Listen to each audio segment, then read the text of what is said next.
ఈ రోజు ఏటూరు నాగరం సర్పంచ్ శ్రీమతి కాకుల మరియు శ్రీలత లక్ష్మణబాబు గారి అధ్యక్షతన గ్రామంలోని చికెన్ మటన్ మరియు చేపల దుకాణదారులతో ఒక ప్రత్యేక సమావేశం నిర్వహించబడింది.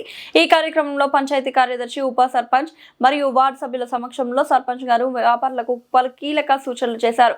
ముఖ్య అంశాలు జంపన్న వాగు రక్షణ, జంపన్న వాగు పరిసరాల్లో మాంసం వ్యర్థాలకు పారేయడం వల్ల నీరు కలుషితమై ప్రజలకు ఇబ్బంది పడుతున్నారని, ఇకపై అక్కడ వ్యర్థాలు వేయకూడదని సర్పంచ్ గారు వ్యాపారులను కోరారు.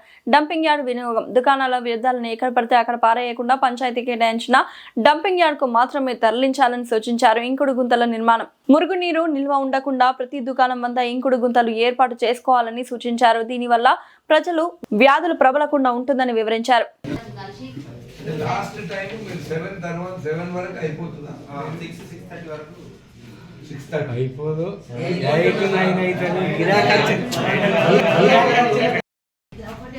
ప్రాబ్లమ్స్ తెలుస్తున్నాయి కాబట్టి అది కొంచెం ఆలోచించి పకడ్బందీగా చేద్దాము. మళ్ళీ పైసలు అయితే ఇవన్నీ గ్రామ పంచాయతీకి మనకు నిధులు ఎక్కువ ఉండవు, చాలా తక్కువ నిధులతోటి మనము ముందుకు పోవాల్సి వస్తుంది. కాబట్టి ఈ కార్యక్రమాన్ని మనం చేపడుతున్నాం. సో దీనికి మీరు అందరూ కూడా మీ ఇళ్ళల్లో కూడా అందరు సహకరించాలని కోరుతున్నాం. ఇప్పుడు మీరు ఇచ్చిన